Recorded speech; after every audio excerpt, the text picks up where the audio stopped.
नमस्कार मित्रों, स्वागत है आपका हमारे YouTube चैनल स्टडी ग्राफी पर।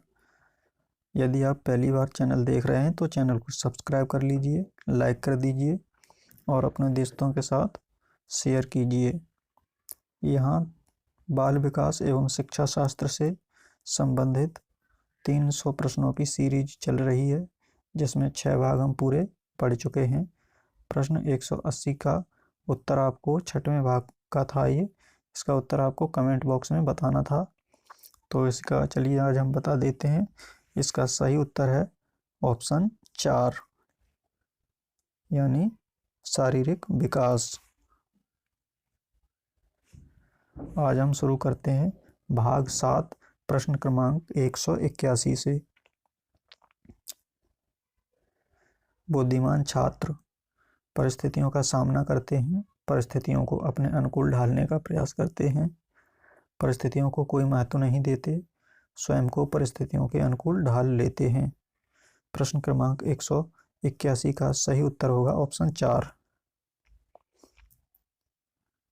प्रश्न क्रमांक 182, यदि एक छात्र कुछ असाधारण हासिल करता है तो उसे उसका अत्यधिक सम्मान करना चाहिए, उसका नाम विद्यालय के नोटिस बोर्ड पर लिखना चाहिए, उसके अभिभावकों का सम्मान करना चाहिए, या इनमें से कोई नहीं। प्रश्न 182 का सही उत्तर है ऑप्शन 2, उसका नाम विद्यालय के नोटिस बोर्ड पर लिखना चाहिए। अगला प्रश्न है 183, मनोवैज्ञानिक दृष्टि से भाषा सीखते हुए छात्र सर्वप्रथम वाक्य सीखते हैं, शब्द सीखते हैं, अक्षर सीखते हैं, स्वर सीखते हैं। प्रश्न 183 का सही उत्तर होगा वाक्य सीखते हैं।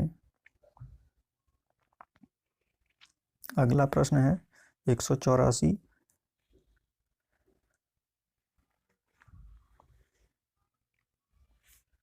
प्रश्न 184, साधारण छोटे बच्चों को अ आ ई ई सिखाते समय उनसे अक्षरों पर उंगली रखने को कहा जाता है, क्यों? ऑप्शन है क्योंकि इससे उनका ध्यान पुस्तक पर केंद्रित रहता है, वे पुस्तक में रंगीन चित्र आकृतियां देखना पसंद करते हैं, वे हर अक्षर की आकृति याद कर सकते हैं, उपरोक्त सभी। प्रश्न 184 का सही उत्तर होगा उपरोक्त सभी। अगला प्रश्न, जोर जोर से बोलकर पढ़ने का लाभ है, अन्य छात्र भी सुन सकते हैं कि क्या पढ़ा जा रहा है, शिक्षक सुन सकता है कि क्या पढ़ा जा रहा है, पाठ पूरी तरह से समझ आ जाता है, पाठ याद हो जाता है।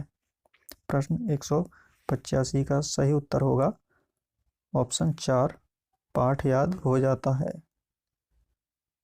अगला प्रश्न, कक्षा शिक्षण के समय छात्र तब तक अपना ध्यान पाठ पर केंद्रित नहीं करेंगे जब तक तर्क उनके मन में उत्सुकता जागृत न हो, उन पर कड़ा अनुशासन न रखा जाए, उनसे प्रश्न न पूछे जाएं, श्यामपट्ट का प्रयोग न किया जाए। प्रश्न 186 का सही उत्तर होगा ऑप्शन 1, उनके मन में उत्सुकता जागृत न हो। अगला प्रश्न 187, एक छात्र का पाठ्यक्रम होना चाहिए सत्य केंद्रित, जीवन की परिस्थितियों से संबंधित, आदर्श प्राप्ति में सहयोग करने वाला, धर्म से प्रेरित। प्रश्न 187 का सही उत्तर होगा ऑप्शन 3, आदर्श प्राप्ति में सहयोग करने वाला। अगला प्रश्न, बच्चों को पढ़ाने की तकनीक है सरल से गूढ़ की ओर, निम्न में से कौन सा इसका उदाहरण है? सूर्य हमें प्रकाश व ऊष्मा देता है, गाय, बकरी, ऊंट एवं कुत्ता सभी की 4 टांगें होती हैं, 4 टांगों वाले प्राणियों को चतुष्पाद कहते हैं, वे प्राणी जो मांस नहीं खाते शाकाहारी कहलाते हैं, सभी चतुष्पायों की पूंछ होती है, अतः गाय भी एक चतुष्पाई है। प्रश्न 188 का सही उत्तर होगा ऑप्शन 2। अगला प्रश्न 189, कार्य क्षमताओं के विकास के विषय में आपका क्या दृष्टिकोण है। एक सी मानसिक व्यय के बच्चे एक सी गति से सीखते हैं। यह संभव है कि एक सी मानसिक व्यय के बच्चे एक सी गति न सीख सकें। एक सी गति सीखने वाले सभी बच्चे एक सी मानसिक व्यय के होते हैं। उपरोक्त सभी। प्रश्न 189 का उत्तर होगा विकल्प दूसरा। प्रश्न 190, शिक्षा में कार्यशीलता के सिद्धांत का क्या अर्थ है। शिक्षक को कक्षा में अत्यधिक कार्यशील रहना चाहिए। छात्र कार्यशील होते हैं, उन्हें करके सीखने का अवसर प्रदान किया जाना चाहिए। कार्यशील छात्रों को काम में व्यस्त रखना चाहिए, अन्यथा वे अनुशासित नहीं रहेंगे। उपरोक्त सभी। प्रश्न 190 का सही आंसर होगा ऑप्शन 2। प्रश्न 191, शिक्षा में रुचि का सिद्धांत हमें बताता है कि शिक्षक को अपने छात्र को पढ़ने में रुचि लेनी चाहिए। शिक्षक को छात्रों में सीखने के प्रति रुचि जगानी चाहिए। छात्रों के जीवन एवं व्यावसायिक सफलता रुचि लेने से सुधरते हैं। छात्र वह कार्य ध्यानपूर्वक नहीं करते जिसमें उनकी रुचि नहीं होती। प्रश्न 191 का सही आंसर होगा ऑप्शन 2।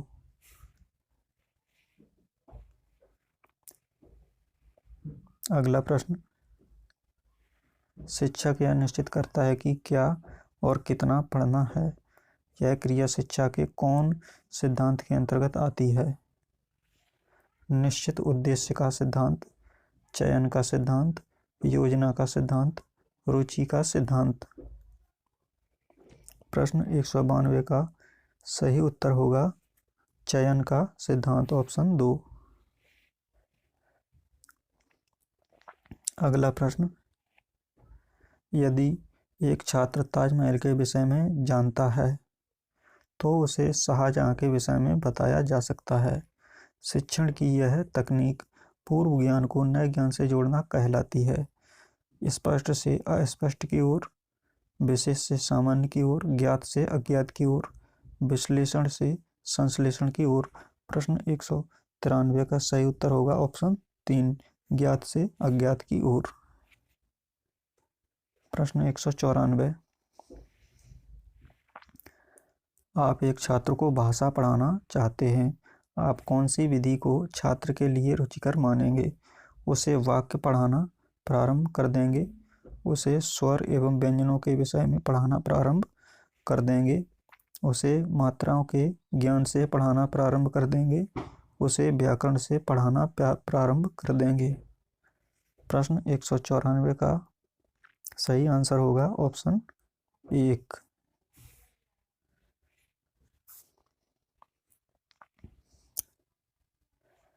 अगला प्रश्न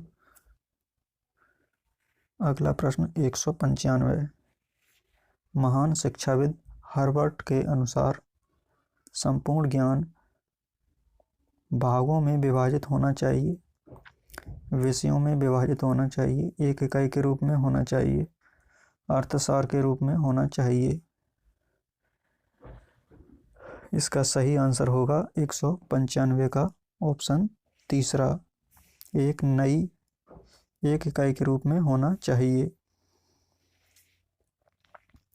अगला प्रश्न 196, छात्र को श्रेष्ठ नागरिक बनने का प्रशिक्षण देने का सर्वोत्तम तरीका है। छात्रों को समाज सेवा के कार्यों में सम्मिलित किया जाना चाहिए। छात्रों को अच्छी नागरिकता संबंधित एक नाटक दिखाया जाना चाहिए। छात्रों को अच्छे नागरिकों के गुणों एवं दायित्वों पर एक भाषण दिया जाना चाहिए। छात्रों को अच्छी नागरिकता पर पुस्तकें पढ़ने के लिए प्रेरित किया जाना चाहिए। प्रश्न 196 का सही आंसर होगा ऑप्शन 1। छात्रों को समाज सेवा के कार्यों में सम्मिलित किया जाना चाहिए। अगला प्रश्न 197। एक छोटे बच्चे का विकास सुनिश्चित करने के लिए आप उसे रटने की आदत डालने में सहायता देंगे, उसकी स्वयं की कार्यशीलता पर बल देंगे। विकल्प तीसरा है उसकी खेलों के प्रति रुचि को बढ़ावा देंगे, उसे 3 MIM का ज्ञान देंगे। प्रश्न 197 का सही आंसर होगा दूसरा, उसकी स्वयं की कार्यशीलता पर बल देंगे।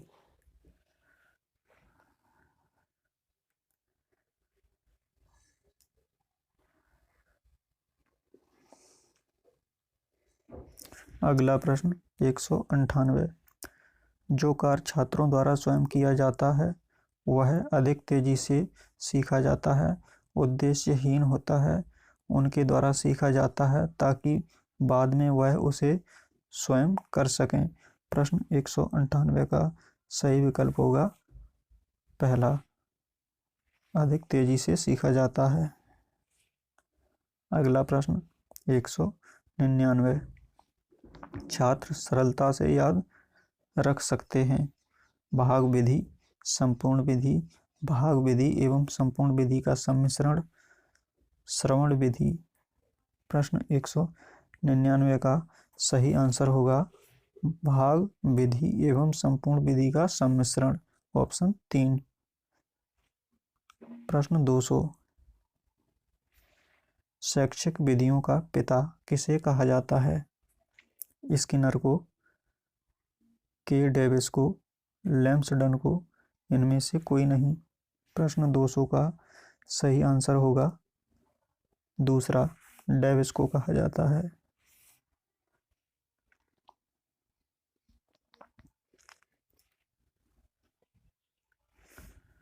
अगला प्रश्न है 201।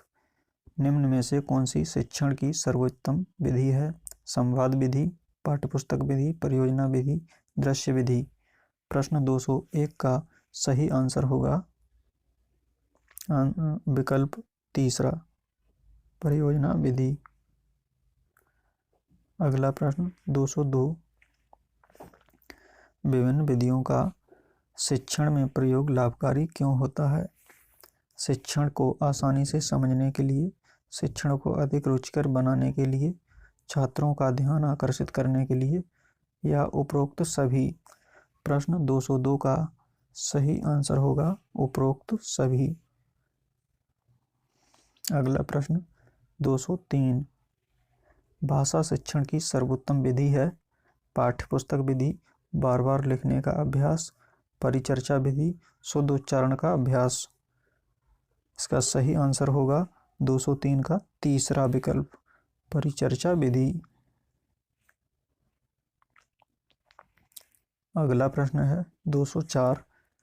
छात्रों को कठिन शब्द सिखाने का एक व्यावहारिक तरीका है, इनके पर्यायवाची बताना, इसके विपरीतार्थी बताना, इसके विपरीतार्थी बताना, वाक्यों में प्रयोग सिखाना, इनमें से कोई नहीं। प्रश्न 204 का सही आंसर होगा विकल्प 3। प्रश्न 205। छोटे बच्चों को विद्यालय में प्रायः एक ही शिक्षक पढ़ाता है, क्या आप इसे लाभदायक समझते हैं? ऑप्शन है इसमें कोई फर्क नहीं पड़ता, यह एक लाभदायक प्रथा है, यह एक नीरस प्रचलन है, इससे शिक्षक एवं छात्र दोनों की हानि होती है। प्रश्न 205 का सही आंसर है विकल्प दूसरा, यह एक लाभदायक प्रथा है। अगला प्रश्न 206। छोटी कक्षाओं में समय समय पर नए अध्यापकों की नियुक्ति से छात्र नए अनुभव सीखते हैं, नए अध्यापक से घुलने मिलने में समय लगाते हैं। शुरू से एक नए अध्यापक से तालमेल बिठाया पड़ता है, हर बार नई समस्या का सामना करते हैं। प्रश्न 206 का सही आंसर है तीसरा। अगला प्रश्न 207, शिक्षण की परियोजना विधि का आधार है कक्षा के सही संगठन का सिद्धांत, छात्रों की प्रतिभा के आकलन का सिद्धांत, करके सीखने का सिद्धांत, विश्लेषण की क्षमता बढ़ाने का सिद्धांत। 207 का सही आंसर होगा विकल्प तीसरा, करके सीखने का सिद्धांत।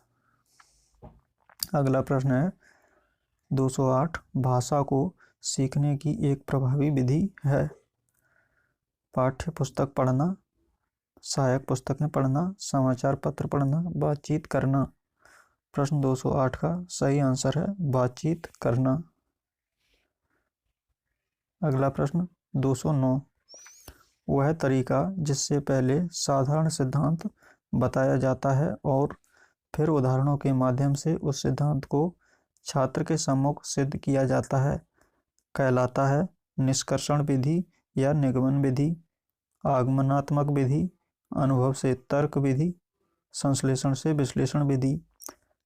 प्रश्न 209, इसका सही आंसर है ऑप्शन 1, निगमन विधि होती है यह। अगला प्रश्न 210, आगमनात्मक विधि से पढ़ाते समय सर्वप्रथम नियम बताने चाहिए फिर उदाहरण देने चाहिए। उदाहरण दिए जाते हैं और फिर उसके आधार पर नियम बनाए जाते हैं।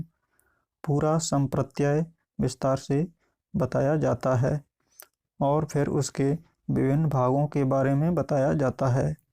पहले संप्रत्यय का सीधा विश्लेषण करते हैं और अप्रत्यक्ष वर्णन करते हैं। दोस्तों प्रश्न 210 का उत्तर आपको कमेंट बॉक्स में बताना होगा। वीडियो देखने के लिए आपका बहुत बहुत धन्यवाद।